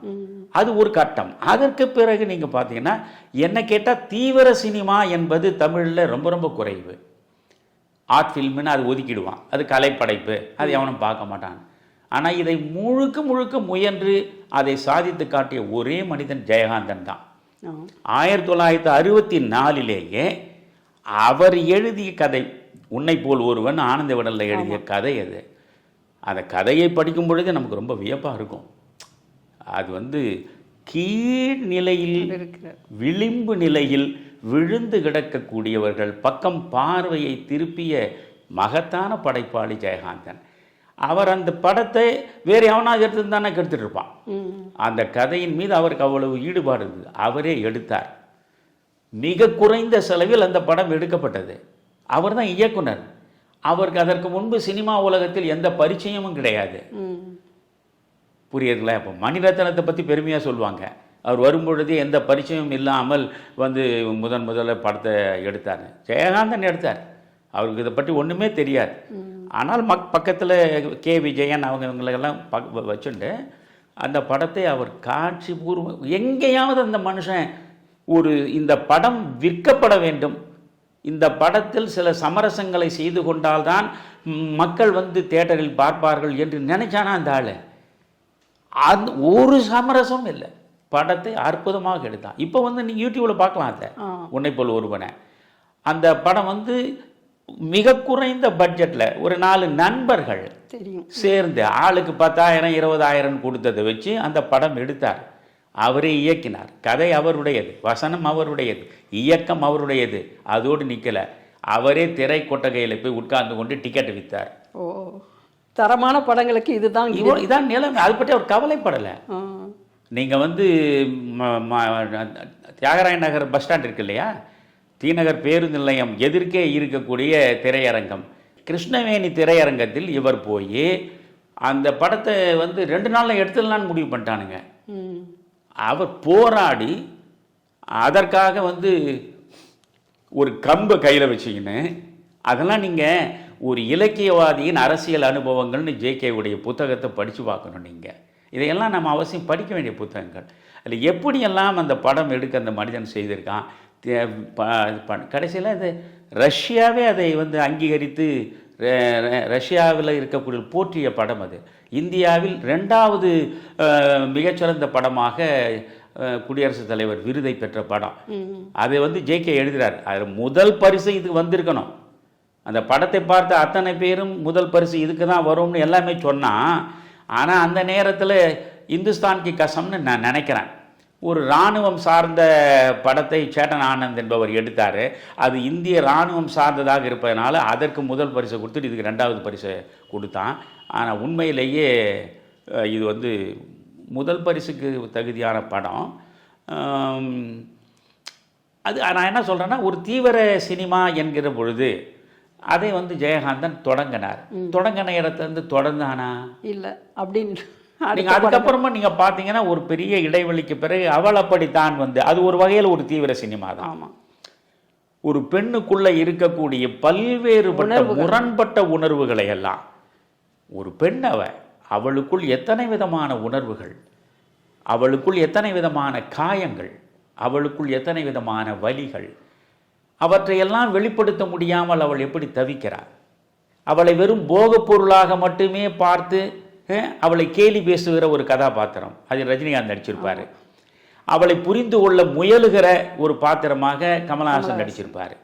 அந்த அவள் அப்படித்தான். அது ஒரு தீவிர, ஆனால் அந்த படம் வெற்றி பெற்றது, ஓரளவுக்கு வசூல் ரீதியாக வெற்றி பெற்றது. இப்படி அங்கும் இங்குமாக எப்பொழுதாவது சில நல்ல படங்கள் தமிழிலும் வருகின்றன என்று நாம் மகிழ்ச்சி கொள்ளலாமே தவிர, இன்றைக்கு வரக்கூடிய படங்களில் 100க்கு 99.999 விழுக்காடு மட்டமான, மலினமான, ரசக்குறைவான படங்களாக வந்து ஒரு சமுதாயத்தை சீரழிப்பதற்குத்தான் இந்த வியாபாரிகள் பெருகிவிட்டார். இன்றைக்கு சினிமா உலகத்தில் கலைஞர்கள் காண கிடைக்கவில்லை. காணுமிடம் அனைத்தும் கள்ள வியாபாரிகள் இன்றைக்கு பெருகி கிடக்கிறார்கள் என்பதுதான் உண்மை. அது மாதிரி நகைச்சுவை காட்சிகள்னு எடுத்துக்கிட்டா, அப்போ இருக்கிற திரைப்படங்களில் நகைச்சுவை காட்சிகள் மூலமாக பல ஆழமான கருத்துக்களையும் மக்களை சிந்திக்க தூண்டுகிற வகையிலும் கொண்டு போய் சேர்க்கின்ற காட்சிகள் தான் அதிகமாக இருக்கும். உதாரணத்துக்கு பார்த்தீங்கன்னா, அந்த காலத்தில் வந்து என்எஸ் கிருஷ்ணன், தங்கவேலு, நாகேஷ் இவங்கெல்லாம் நகைச்சுவையின் மூலமாக அவங்களுடைய சந்திரபாபு இவங்க சந்திரபாபுக்கு பெரிய ரசிகன் வாசிகி ரொம்ப அவங்க உடல் மொழியாகட்டும், அவருடைய பேசுகிற வசனங்களாகட்டும், அந்த காட்சி அமைப்பு ஆகட்டும், மக்களுக்கு சிரிக்கவும் மட்டுமல்லாமல் சிந்தனையையும் தூண்டுகின்ற வகையில் தான் இருக்கும். ஆனால் இன்றைய திரைப்படங்களில் உங்களைட்டே நான் இந்த கேள்வியை கேட்குறேன், இன்றைய திரைப்படங்களில் நகைச்சுவை காட்சிகள் எப்படி காட்சி அமைக்கப்பட்டுள்ளது, நகைச்சுவை காட்சி அந்த வசனங்கள்லாம் எப்படி இருக்குது உங்க பார்வையில்? மிக மோசமாக, அதாவது எள்ளி நகையாடுவதாக சொல்லி ரொம்ப கீழிறங்கி பேசி சிரிப்பை வரவழைப்பது, அந்த முயற்சியில் தான் இன்றைக்கு உள்ள சினிமாவில் நகைச்சுவை பாத்திரங்கள் அமைக்கப்படுகின்றன. அதிலும் குறிப்பாக நீங்கள் சில நடிகர்கள், நான் பெயர் சொல்ல விரும்பலை, அவர்கள் நடிக்கிற பொழுதே அந்த டாஸ்மாக் இருக்கும். அந்த டாஸ்மாக் கடை இல்லாமல் அவரால் நகைச்சுவையை கொண்டு வர முடியாது. அவர் நகைச்சுவை பாத்திரத்தில் நடிக்கணும்னா டாஸ்மாக் கடை கட்டாயம் இருந்தாகணும். அதில் விதிவிலக்கு விவேக் அவர்களை சொல்லலாம். விவேக் அதனால தான் சின்ன கலைவாணர்னே ஒரு இது கொடுத்தாங்க. வந்து நீங்கள் வடிவேலு உடல் மொழியில் வந்து அவர் சிரிப்பை வரவழைத்து வெற்றி பெற்றவரே தவிர உண்மையிலேயே சிந்தனையை தூண்டுகிறார் போன்று நகைச்சுவையை கூர்மையாக்கிய மனிதன் விவேக் தான். அதனால் விவேக்கின் மீது எனக்கு எப்பொழுதுமே தனிப்பட்ட மரியாதை உண்டு. அந்த காலத்தில் நீங்கள் பார்த்தீங்கன்னா என்எஸ் கிருஷ்ணன் தான் முதல்ல ஒரு அற்புதமாக சமூகம் சார்ந்த சிந்தனைகளை நகைச்சுவையில் அவர் கொடுத்தார். இந்த சுகர் கோட்டட் மெடிசின்னு சொல்லுவான் பார்த்தீங்களா, அதை ஒழுங்காக கொடுத்தவர் என்எஸ்கே தான். அந்த கலை உலகத்தில் உட்கார்ந்து கொண்டு நல்ல சிந்தனை. நல்ல தம்பி ஒரு படம் பாருங்கள் நீங்கள், மதுவிலக்குக்கு அப்படி ஒரு பிரச்சாரத்தை தருகிற படம் வேறு எதுவும் இருக்க முடியாது. அதுபோல் அவரை வந்து ஒவ்வொரு படத்தின் மூலமாகவும் நல்ல நல்ல கருத்துக்களை நகைச்சுவை வடிவத்தில் கொடுத்தார். என்எஸ் கிருஷ்ணன் அந்த அவருடைய மனைவி மதுரம் 2 பேரும் ஒருவருக்காக ஒருவர் பிறந்தவர்கள். அவ்வளோ அற்புதமாக பண்ணாங்க. அது மாதிரி தங்கவேலும் அவருடைய அதே என்எஸ் கிருஷ்ணன் காலத்தில் டிஎஸ் துரைராஜன் தான். நீங்கள் பல பேர் அவரை சொல்கிறது கூட இல்லை, சினிமா உலகத்தில் தெரியாது. நான் டிஎஸ் துரைராஜுடைய பெரிய ரசிகன் நான். இன்னைக்கு கூட நீங்கள் மலைக்கல்லன் படம் பாருங்கள், எம்ஜிஆர் நடித்து எம்ஜிஆரை முதலில் சூப்பர் ஸ்டார் ஆக்கிய படம் மலைக்கல்லன் தான். பின்னாளில் நான் எம்ஜிஆருடைய நல்ல படங்களை பற்றி பேசுகிற ஒரு நிலை வந்தால் இதை பற்றியெல்லாம் பேசுவேன். மலைக்கல்லன் தான் அவரை வந்து மிகப்பெரிய இடத்திற்கு கொண்டு போனது. அதில் வந்து இன்ஸ்பெக்டராக வரக்கூடியவர் வந்து அவருடைய அண்ணன் எம்ஜி சக்கரபாணி. அதில் வந்து ஹெட் கான்ஸ்டபிளாக வரக்கூடியவர் ஏட்டுன்னு சொல்லுவான் இல்லை, அதுதான் நம்ம டிஎஸ் துரைராஜ். அவர் ஒரு குடும்பஸ்தன். எந்த நேரமும் ஏய்யா அந்த இடத்துல மலைக்கல்லன் ஒளிஞ்சிருக்கான்னு சொல்கிறாங்க, நீ போய் அது என்னன்னு கொஞ்சம் விசாரியா சார். என்னால் மறக்க முடியாத காட்சி சார், தயவு செய்து அங்கெல்லாம் என்ன போக சொல்லாதீங்க சார். இவர் சொல்லுவா, நீங்கள் போய் பாருங்க. சொன்ன உடனே இவர் என்ன பண்ண 306 205 போய் பாருங்க அப்படின்னு அடுத்தவனை கை காட்டுவார். ஓ உன்னை நான் சொன்னால் நீ என்னை அடுத்தவனை கை காட்டுற, நீ போய் பாருயாண்ணா. சார் நான் குடும்பஸ்தன் சார், எனக்கு ஒரு அம்மா ஒரு அப்பா ஒரு பொண்டாட்டி 3-4 குழந்தைங்க வரிசையாக சொல்லுவார். இவ்வளவுக்கு நான் ஒருத்தந்தான் சம்பாதிக்கிறேன் சார். யோ நீ இந்த மாதிரி சாக்கு போக்கெல்லாம் சொல்லியிருந்தா உன்னை தண்ணி இல்லாத காட்டுக்கு நான் மாற்றிடுவேன்யா அப்படின்னு சார். சார் முதல்ல அதை செய்யுங்க சார், இந்த இடத்த விட்டு என்ன வெளியே போனால் போதும் சார் அப்படின்னு அந்த அந்த நகைச்சுவை அவ்வளோ இயல்பாக இருக்கும். கப்பலோட்டிய தமிழில் நாவிதனா வருவார். அந்த ஒரு பாத்திரத்தை வேறு யாருமே பண்ண முடியாது. அது மாதிரி டிஎஸ் துரைராஜ் மிகச்சிறந்த கலைஞர். வரிசையாக எப்போவுமே ஒன்று புரிஞ்சுங்க, தமிழ் திரைப்பட உலகத்தில் நகைச்சுவை நடிகர்கள் வரிசையாக வந்தவர்கள் அத்தனை பேருமே மிகச்சிறந்த நகைச்சுவை நடிகர்களாக இருந்து காட்சி தந்திருக்காங்க. நீங்கள் இந்தி படங்கள்ல எல்லாம் பார்த்தீங்கன்னா ஒரு ஜானி வாக்கர் ஒரு கட்டத்தில் அவர் வந்து பெரிய இடத்துல இருந்தார். அதுக்கப்புறம் பார்த்தீங்கன்னா மெஹபூத்துன்னு ஒருத்தர் வந்தார். அதிலேயே வந்து ஜானி வாக்கரோட அந்த ஆரோக்கியமான நகைச்சுவை என்பது அவர் கொடுத்தாரு. மெஹமூத்து அது கொஞ்சம் சமரசப்பட்டினார். அதுக்கு பிறகு அஸ்ரானின்னு ஒருத்தர் வந்தார். அப்படியே பார்த்தீங்கன்னா வந்தீங்கன்னா அது கீழே இறங்கி போயிடுச்சு. நல்ல நகைச்சுவை தருகிற ஆற்றல் உள்ள கலைஞர்கள் எந்த வேறு மொழியிலும் கிடையாது. நீங்கள் தெலுங்குலையும் எடுத்துங்க, நீங்கள் எந்த மொழியிலும் எடுத்துங்க. ஆனால் தமிழில் வந்து நீங்கள் என்எஸ்கே காலம் தொட்டு இன்றைக்கு இருக்கக்கூடியவர்கள் வரையிலும் குறை அவர்கள் மீது கிடையாது. இன்றைக்கு இருக்கக்கூடியவர்கள் வரையிலும் நல்ல நகைச்சுவை வெளிப்படுத்தக்கூடியவர்கள் தான். ஆனால் அதற்கான ஸ்கிரிப்ட் அதற்கு அது மிக தெளிவாக உருவாக்கி காட்சி அமைப்பை செய்யக்கூடிய இங்கே தான் கற்பனை வளமே அறவே போயிடுச்சேன். இங்கே அதாவது எவ்வளவு பிரம்மாண்டமாக ஒரு காட்சியை காட்டுவது, பிரம்மாண்டம் தான் இன்றைக்கு. அது கனவு காட்சிகள் தான் ரொம்ப. அது வந்து பல்லாயிரக்கணக்கானவர்கள் இருக்கணும், பிரம்மாண்டமாக இருக்கணும், பேன் இண்டியா நடிக்கணும். எங்கேயோ போயிடுச்சு படங்கள் எல்லாம். நீங்கள் வந்து நான் இப்போ பார்க்குறேன், எம்ஜிஆரை விட புகழ்பெற்ற நடிகர் இந்த மண்ணில் இன்று வரை வேறு யாராவது உண்டா? திரைப்பட உலகத்தில் உச்சம் தொட்ட மனிதர் எம்ஜிஆர். அவருடைய படங்களில் வந்து ஏவிஎம் முதல் முறையாக எம்ஜிஆரை வைத்து ஒரு படம் எடுக்கணும்னு யோசிக்கிறார். ஒரே படம் தான் எம்ஜிஆர் நடிச்சிருக்கார். அவருக்கு வாகினிக்கு அதுக்கு பிறகு எங்கள் வீட்டு பிள்ளையை ஒன்று நடித்தார் பாருங்க. எங்கள் வீட்டு பிள்ளையை நடித்தார். அந்த படம் வந்து மிகப்பெரிய வெற்றியை பெற்றது. அதனால் ஏவிஎம் வந்து தான் ஒரு படத்தை எம்ஜிஆரை வச்சு எடுக்கணும்னு நினச்சார். ஒரு படம் தான், அன்பேவா படம். அந்த படத்துக்கே அவர் அதிகபட்சமாக வாங்கிய ஊதியம் 3 லட்சம் ரூபாய். ஆக எம்ஜிஆர் என்கிற உச்சபட்ச நடிகருக்கான உச்சபட்ச ஊதியமே 3 லட்சம் ரூபாய். சரி, அந்த 3 லட்சம் ரூபாயை இன்றைக்கு இருக்கக்கூடிய பண மதிப்பை வைத்துக்கொண்டு, பணவீக்கம் எல்லாத்தையும் வைத்துக்கொண்டு நீங்கள் பார்த்தா ஒரு 30 கோடி ரூபாய் கூட இருக்கலாம். 30 கோடினே வச்சுங்க. ஆனால் இன்றைக்கு வாங்கக்கூடிய 300 கோடி 400 கோடிங்கிறாங்க.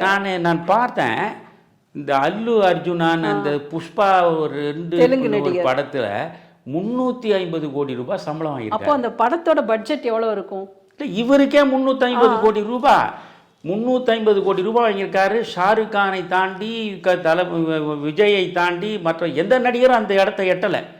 ஒரு நடிகர் மட்டும் 350 கோடி ரூபாய் வாங்குறார். அப்படி என்ன ஒரு மகா கலைஞர். ஆனால் சிவாஜி கணேசன் வாங்கினது 2லேருந்து 2.5 லட்சம் ரூபாய் தான். எம்ஜிஆர் வாங்கினது 3 லட்சம் ரூபாய் தான். ஜெமினி கணேசன் வாங்கினது 2 லட்சத்துக்கு குறைவு தான். நீங்கள் சொல்கிறது அதிகபட்ச தொகை. ஆமாம், அதிகபட்சம் 3 லட்சம் தான் எம்ஜிஆர் வாங்கினார். புரியுதுங்களா?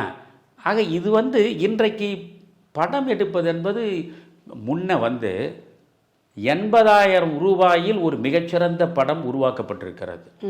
வெறும் 80,000 ரூபாயை வைத்துக்கொண்டு மிகச்சிறந்த படம் உருவாக்கப்பட்டிருக்கிறது. காரணம், அப்பொழுது ஒரு படத்தில் நடிக்கக்கூடிய நாயகருக்கு அதிகபட்ச சம்பளம் 5,000லேருந்து 10,000 ரூபாய் தான். புரியுறதா? ஆக மிக குறைந்த ஊதியத்தை பெற்றுக்கொண்டு மிகச்சிறந்த நடிப்பை வழங்கினார்கள். அதை தான் நீங்கள் பார்க்கணும். ஆமாம். இன்னைக்கு ஒரு ரங்காராவை பார்ப்பீங்களா? இன்னைக்கு ஒரு பாலையாவை பார்ப்பீங்களா? இன்னைக்கு ஒரு எஸ்.சி. சுப்பையாவை பார்ப்பீங்களா? இன்னைக்கு ஒரு சிவாஜி கணேசனை நீங்கள் பார்க்க போகிறீங்களா? யோசிச்சு பாருங்க. எப்பேற்பட்ட மகா கலைஞர்கள். பாலையா மாதிரி நடிக்க ஒருத்தர் பிறக்கணும். ரங்காராவ் மாதிரி போகிற போக்கிலேயே அந்த முகபாவத்திலேயே சொல்லிட்டு போகிறது ஒரு பிறக்கணும். கதாபாத்திரங்கள், வெவ்வேறுபட்ட கதாபாத்திரங்கள், அதுவும் குறிப்பாக பாலையாவை ஏன் திரும்ப சொல்லணும்னா, ஒரு நகைச்சுவை நடிகராகவும் சரி, வில்லனாகவும் சரி, ஒரு குணச்சித்திர பாத்திரமாகவும் சரி, எல்லா தளங்களிலும் சிவாஜியை போல களமாடிய ஒரு கலைஞன். இது மாதிரியான மனிதர்கள் இவரெல்லாம் என்ன சம்பளம் வாங்கினாங்க?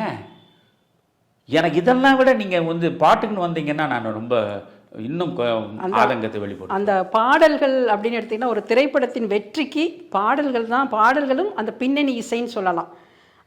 இன்றைக்கு கூட 50-60 வருடங்களுக்கு முன்பு இசையமைத்த பாடல்கள் மக்களால் பெரிதும் வரவேற்கப்பட்டு கேட்கப்படுகிறது. பல ஆயிரக்கணக்கான மக்கள் கேட்டுக்கொண்டிருக்கிறார்கள். ஆனால் தற்போது இருக்கிற தொழில்நுட்ப வசதி கூட அப்போது கிடையாது. ஆனாலும் அந்த பாடல்கள் இன்றும் காலத்திற்கும் நிலைத்து நிற்கிறது. இன்று இருக்கின்ற தொழில்நுட்பத்தை வைத்துக்கொண்டு இந்த பாடல்களை இயக்குபவர்களும் சரி, கவிஞர்களும் சரி, இந்த பாடல் மக்களை அதிக அளவு போய் சென்று அடையவில்லை என்ற ஒரு ஆதங்கம் இருக்கிறது. இதற்கு என்ன காரணம் என்று நினைக்கிறேன்? எல்லாவற்றையும் ஒரு வரி தான் பதில். கற்பனை வறட்சி தான். கதை எழுதுபவனுக்கும் கற்பனை வறட்சி, படம் எடுப்பவருக்கும் கற்பனை வறட்சி, இயக்குபவருக்கும் கற்பனை வறட்சி, இசையமைப்பாளருக்கும் கற்பனை வறட்சி. இன்னைக்கு தகர டப்பாவை தட்டுற மாதிரி அதிகமான ஓசையை எழுப்பினா அவர் தான் பெரிய மியூசிக் டைரக்டர். அது இசையாக காதில் விழவில்லை, ஓசை தான் தெரிகிறது. சொல்றேன்னா, அது அப்பொழுது நாம் கேட்டதெல்லாம் இசை, இப்பொழுது கேட்பதெல்லாம் ஓசை. ஓசையும் ஒழுங்கற்ற ஓசை. அது பாடல் வரிகளும் கூட தெல்ல தெளிவாக கேட்பது. அதுக்கேற்ற மாதிரி தான் இருக்கும். அதுக்கேற்ற மாதிரி தான் இருக்கும். நீங்கள் 1964 வந்தது புதிய பறவை. 1965 வந்தது 1000 ஒருவன். இன்றைக்கு வரைக்கும் ஏறக்குறைய நீங்கள் 60 ஆண்டுகளை கடந்து விட்டது 2 படங்களும். புதிய பறவை படத்தில் வந்த பாடல்கள், அதற்கு கொடுத்திருக்கிற விஸ்வநாதன் ராமமூர்த்தியுடைய இசை. 1001 தான் அந்த இரட்டையர் கடைசியாக இசையமைத்தது. அந்த 1001 வந்து இசை நீங்கள் கேட்கிற போது ஏதோ ஒரு உலகத்துக்கே உங்களை கொண்டு போகுதில்ல. ஆனால் அந்த மாதிரியான அமரத்துவமான இசையை கொடுத்த விஸ்வநாதன். இன்றைக்கு இளையராஜா பத்ம விபூஷன் வரைக்கும் விருது பெற்றுட்டார்னு நினைக்கிறேன். அவரே ஒரு கட்டத்தில் தெளிவாக சொல்கிறார், நான் பெற்ற இசை சார்ந்த செல்வம் அனைத்தும் எம்.எஸ். விஸ்வநாதனுக்கு நான் காணிக்கையாக செலுத்துகிறேன்னு சொல்கிறார். ஏ.ஆர். ரஹ்மான் சொல்றாரு, விஸ்வநாதனை போன்ற ஒரு இசை மேதையை காண முடியாது என்கிறாரு. ஆனா அப்பேற்பட்ட அவருக்கு ஒரு பத்மஸ்ரீ விருது கொடுக்கல.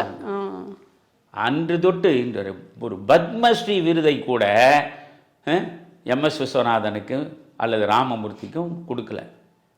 அப்ப அந்த விருதுகளுடைய மரியாதையை நீங்க புரிஞ்சுக்குங்க. ஆனால் அந்த விஸ்வநாதன் ராமமூர்த்தியும் போட்ட இசைக்கு இணையாக இன்று வரை இல்லை. அதே நேரத்தில் கேவி மகாதேவனை நீங்கள் மறக்க முடியாது. நீங்கள் இந்த மண் சார்ந்த கிராமப்புற இசையை உள்வாங்கி அதன் அடிப்படையில் கர்நாடக சங்கீதத்தையும் கலந்து வெற்றிகரமாக ஒரு இசைக்கோவையை கொடுத்தவர் மகாதேவன். இந்த மண்ணுக்கு உரிய இசை மரபுகளிலிருந்து முழுக்க மாறிவிடாமல் மேலை நாட்டு இசைக்கருவிகளை பயன்படுத்தி ஒரு புதிய கலவையை, ஃபியூஷன் சொல்லுவான் பாருங்க, ஒரு புதிய கலவையை கொடுத்த ஒரு மகத்தான கலைஞன் விஸ்வநாதன். அந்த மாதிரி, அதாவது தமிழ் இப்போ நீண்ட நேரம் பேசுனா ஒவ்வொன்றா பேசுனா முடிவாக போயிடும். நிறைவாக நான் சொல்கிறேன், தமிழ் பட உலகம் என்பது நான் சொல்கிறது 1950 வரை ஒரு காலகட்டம். அது புராணங்கள், இதிகாசங்கள், அது இதுன்னு எடுத்தான். ஏதோ அதில் பக்தியாவது மக்களிடம் கொண்டு போய் சேர்த்தான். அதுலேயும் குறிப்பாக நீங்கள் வந்து தேசபக்தியை ஊட்டக்கூடிய படங்களும் ஒரு பக்கமாக முயன்று கொடுத்தார்கள். அது வந்து நமக்கு குறையே சொல்ல முடியாது. இப்போ பத்மா சுப்பிரமணியம் இருக்காங்க, நாட்டியத்தில் தனி புகழ் பெற்றவர்கள். அவருடைய தந்தை தான் சுப்பிரமணியன், கே சுப்பிரமணியன். அவர் வந்து தேசபக்தியை ஊட்டுகிற படத்தையே கொடுத்துருக்காரு. அதனால் தேசபக்தி, தெய்வ பக்தி எல்லாம் ஒரு கட்டத்தில் 1950 வரை வந்து சேர்ந்தது. 1950க்கு பிறகு திராவிட இயக்கம் உள்ளே நுழைந்து அது வந்து கொஞ்சம் அரசியல் மயமாக்கினார்கள். அது அரசியல் மயமானாலும் அதை நான் தவறு சொல்ல மாட்டேன். சமூக சார்புடையதாக திரைப்படங்களின் முகம் திருப்பப்பட்டது. பிறகு நீங்கள் குடும்ப உறவுகளை பேணி பராமரிக்கும் நோக்கத்தோட பீம்சிங் தொடர்ந்து படங்களை கொடுத்தார். அவை அனைத்தும் வெற்றி பெற்றன. அதற்கு பிறகு காட்சி அமைப்புகளில் மிக கூடுதலான கவனத்தை செலுத்தி ஒரு புதிய பரிணாமத்தையே தமிழ் திரைப்படங்களுக்கு தந்த மனிதன் ஸ்ரீதர். ஸ்ரீதருக்கு பிறகு கலக குரலை எழுப்பக்கூடிய அளவுக்கு படங்களை தந்த மனிதன் பாலச்சந்தர். 100 படங்களை இயக்கியவர். எல்லா படங்களையும் நம்மால் ஏற்றுக்கொள்ள முடியாது. அவர் கொடுத்த அத்தனை கலக குரல்களுக்கும் சரி, சமூகத்துக்கு சரிதான்னு சொல்ல முடியாது. ஆனால் அவர் ஒரு தனி பாணியை அமைத்து கொண்டு கலக குரல் கொடுத்தார் திரைப்பட உலகத்தில். அது ஒரு கட்டம். இதுக்கு பிறகு நீங்கள் பார்த்தீங்கன்னா மகேந்திரன், பாலு மகேந்திரா, இந்த 2 பேருமே மகத்தான கலைஞர்கள். இந்த 2 பேருமே வந்து பொறுப்புணர்ச்சியோட, அந்த கலைஞர்கள் என்கிற பொறுப்புணர்ச்சியோட தான் படங்களை கொடுத்துருக்குறாங்க. அதற்கு பிறகு மெல்ல மெல்ல மெல்ல பார்த்தீங்கன்னா பாரதி ராஜாவும் நிறைய காம்ப்ரமைஸ் செய்தவர். பாரதி ராஜாவுடைய ஒரே வெற்றி என்ன கேட்டால், ஸ்டுடியோவிலிருந்து சினிமாவை வெளியே கொண்டு வந்திருக்கிறார். ஏதோ சினிமா என்பது ஒரு மிகப்பெரிய மாயாஜால மந்திரம் போல சாதாரண பாமர மக்களுக்கு தெரிந்ததை, இது ஒண்ணுமே இல்லடா, இதுதான்டா அப்படின்னு முழுக்க கொண்டு வந்து கிராமத்தில் வயல்வெளிகளில் எடுத்துட்டு வந்து அந்த சினிமாவை, அதனுடைய மூடு திரையை மொத்தமாக கிழித்து போட்ட மனிதன் பாரதி ராஜா. அதை ஒத்துப்பேன். ஆனா இந்த 100 பேரை நடனம் ஆட விட்டு இந்த காதல் காட்சியை இந்த எல்லாரையும் இந்த வெள்ளை ட்ரெஸ்ல போட்டு ஊர்வலம் விட்டு நாசமாக்கினது, 16 வயசுலேயே பொண்ணுங்க பையனும் காதலிக்கிறதுக்கு அலைகள் ஓய்வதில்லை படம். இப்படி பார்த்தீங்கன்னா அதே போல் நீங்கள் முதல் மரியாதை மீது எனக்கு தனி மரியாதை உண்டு.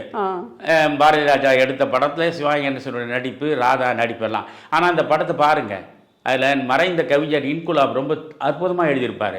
அது என்ன, அந்த படத்தில் வர அத்தனை கிராமத்தில் உள்ள பெண்களும் ரவிகாணிஜன் இருக்கா, ஆனா இந்த ராதா மட்டும் ஏன் ரவிகாணியாம இருக்கா? ராதாவும் ரஞ்சனி ரவிகாணி அது என்ன? அப்போ அது ஒரு வக்கரம் தானே. அப்போ அது வந்து நீ வந்து ரசக்குறைவான காட்சியை தானே உள்ள கொண்டு வர. ஸோ இது மாதிரி வேலைகளை பாரதி ராஜாவும் செய்திருக்காரு. அது பாக்யராஜ் இன்னும் கீழே போனவர். அவர் முருங்கைக்காய் வரலும் போயிட்டு முருங்கைக்காய்க்கும் அதுக்கும் எந்த சம்பந்தமும் கிடையாது. ஆனால் அதை சம்பந்தப்படுத்தி வெற்றிகரமாக அதை அவர் விற்பனை பண்ணிட்டாரு. இப்படி இவர்கள்லாம் போக போக போக கொஞ்சம் கொஞ்சமாக சமரசங்களுக்கு உள்ளாகி கடைசியில், ஆனாலும் அவர்களிடம் கதை இருந்தது. நம்ம அதையும் பார்க்கணும். அவர்கள் ஏதோ ஒரு கதையை வைத்து கொண்டு தான் அவர்கள் மக்களிடம் வந்தாங்க.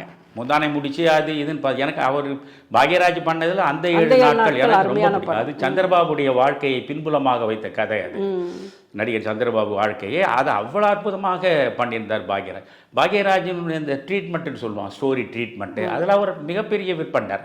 அதையெல்லாம் நான் குறைய சொல்லலை. ஆனால் இவர்கள் ஒவ்வொருவருமே சமரசப்படுத்தி கொண்டார்கள். ஆமா. அதை அதாவது நான் சொன்னேன்ல, கலை, தொழில், வியாபாரம் என்ற 3 நிலையில வியாபாரத்திற்கு முதலிடம். கொஞ்சம் கலை இருந்தது, கொஞ்சம் தொழில் இருந்தது, கொஞ்சம் வியாபாரம் இருந்தது. இப்பொழுது கலை முற்றாக அழிந்து விட்டது, தொழில் என்பது காணாமல் போய்விட்டது, வியாபாரம் என்பதில் கூட கள்ள வியாபாரம் பெருகிவிட்டது. அதனால் இன்றைய சினிமா உலகம் சீரழிந்த உலகம். இந்த சீரழிந்த சினிமா உலகத்தினால் ஒரு சமுதாயத்தையே சீரழிக்கக்கூடிய நிலை உருவெடுத்திருக்கிறது என்கிற கவலையினால் தான் இந்த உரையாடலுக்கே நான் ஒப்புக்கொண்டேன். அதான் நீங்கள் சொன்ன மாதிரி ஒரு காலகட்டத்தில் பீம்சிங், B.R. பந்துலு, ஸ்ரீதர், P. மாதவன் போன்ற இயக்குனர்கள் இயக்கிய படங்கள் எல்லாம் ஒரு திருப்பு முனையை ஏற்படுத்தின. அதுக்கப்புறம் வந்த இயக்குனர் சிகரம் பாலச்சந்தர் அண்ட் பாலு மகேந்திரா, விக்ரமன் கூட சமீபத்தில் நல்ல கதையை கொடுத்திருக்காரு. அதாவது விடுபட்டவர்களை எல்லாம் நான் சொல்ல முடியாது. நீ அப்படின்னா நீங்க சேரனை சொல்றேன். விக்ரமன் அவங்க கிட்ட எல்லாம் நீங்க சொன்ன மாதிரி கொடுத்திருக்காரு. பார்த்திபன் ஒரு நிறைய ஆற்றல் உள்ள ஒரு புதிய பாதை. அந்த உண்மையாகவே பார்த்திபனுக்கு உள்ளுக்குள் ஊறி கிடக்கக்கூடிய அந்த ஆற்றலை வெளிப்படுத்துவதற்கு வேண்டிய வாய்ப்புகள் இல்லை. மற்றபடி ஒரு மிகச்சிறந்த இயக்குனர், ஒரு நல்ல கலைஞன் தான். இது மாதிரி நிறைய சொல்லலாம். அது மாதிரி சமீபத்திலையும் நீங்க சொன்ன மாதிரி நிறைய இயக்குனர்கள் தரமான படங்களையும் கொடுத்திருக்காங்க. ஆனாலும் பழைய சினிமாக்களை பார்த்தீங்கன்னா நீங்கள் ஏற்கனவே ரொம்ப வலியுறுத்தி சொல்லியிருக்கீங்க, குடும்ப அமைப்புகள், உறவுகளுடைய பெருமை, நட்பின் சிறப்பு, இந்த பக்தி, இல்லை நாட்டுப்பற்று, சமூக அக்கறை சார்ந்த படங்களை எல்லாம் பாடங்களாக தான் நமக்கு எடுத்து கொடுத்தார்கள். ஆனால் இப்பொழுது உள்ள அந்த வசனங்களை எல்லாம் காது கொடுத்து கேட்க முடியவில்லை. காட்சிகளை குழந்தைகளோடு உட்கார்ந்து பார்க்க முடியாத அளவிற்கு வன்முறை காட்சிகளும் காதல் காட்சிகளும் படமாக்கப்பட்டுள்ளன. நீங்கள் சொன்னது போல இது ஒரு சக்தி வாய்ந்த ஊடகம். எந்த ஒரு கருத்தையும் நல்லதோ கெட்டதோ எளிதில் மக்களை போய் சென்றடையக்கூடிய ஒரு ஊடகம் என்பதை இயக்குனர்களும் அதில் நடிக்கின்ற கதாநாயகர் நாயகிகளும் ஏன் நகைச்சுவை நடிகர்களும் கதாசிரியர்களும் புரிந்து கொண்டு ஒரு பொறுப்புணர்வோடு தரமான படங்களில் நடித்து வெளிவிட்டால் காலத்திற்கும் சிறந்த படமாக அது நிலைத்து நிற்கும். இது சினிமா என்பது ஒரு வியாபாரமாக்கக்கூடிய ஒரு இடம் என்று மட்டும் நினைக்காமல் இந்த சமூகத்திற்கு இருக்கிற அடுத்த தலைமுறையினருக்கு நல்ல கருத்துக்களை எப்படி எடுத்து செல்வது, இதை பார்த்து அவர்கள் வாழ்க்கையில் மேன்மையுற வேண்டும். அதை விடுத்து மறுபடியும் நீங்கள் மிக கோபத்தோடு சொன்னீர்கள், அந்த மது, கஞ்சா கலாச்சாரம், பாலியல் குற்றங்கள் பெருகுவதற்கும் இந்த சினிமா தான் பெரும் காரணமாக இருந்திருக்கிறது. நீங்கள் ஏன் சினிமா தரம் தாழ்ந்து விட்டது என்பதற்கு பல தரவுகளை ரொம்ப விளக்கமாக சொல்லியிருக்கீங்க. இனிமேலாவது இயக்குனர்களும் சரி கதாசிரியர்களும் சரி நல்ல படங்களை உருவாக்கி நல்ல மக்களுக்கு சென்றடையக்கூடிய கருத்துக்களை உருவாக்கக்கூடிய படங்களை தந்தால் மிகவும் நன்றாக இருக்கும். அதுபோன்று பொதுமக்களும் தரமான படங்களை மட்டுமே திரையரங்கில் சென்று பார்த்தால் மிகவும் நல்லது என்று நினைக்கிறேன். இப்பொழுது கடைசியாக சொன்னதுதான் முக்கியமானது. தரமான படங்களை மட்டும்தான் நாங்கள் பார்ப்போம், தரக்குறைவான படங்களை நாங்கள் பார்க்க தயாராக இல்லை என்று முடிவெடுத்து விட்டால், சினிமா உலக படத்தை எடுக்கிறவன் பூரா வியாபாரி. வியாபாரியுடைய ஒரே நோக்கம் லாபம் தான். அதனால எந்த மக்களும் திரைக்கோட்டைக்கு போகவே இல்லைன்னா படம் படுத்துறோம். படம் படுத்துட்டா நீங்க விரும்புற படம் எது நாம் ஆராய்ச்சி பண்ணுவான், அதுக்கேற்றா போல வரும். அதுக்கு மக்கள் அழகாக சொன்னீங்க. அந்த நிலைக்கு மக்கள் வருவார்களா? உங்களுக்கு நம்பிக்கை இருக்கான்னு தெரியாது, எனக்கு அந்த நம்பிக்கை அறவே இல்லை. வணக்கம்.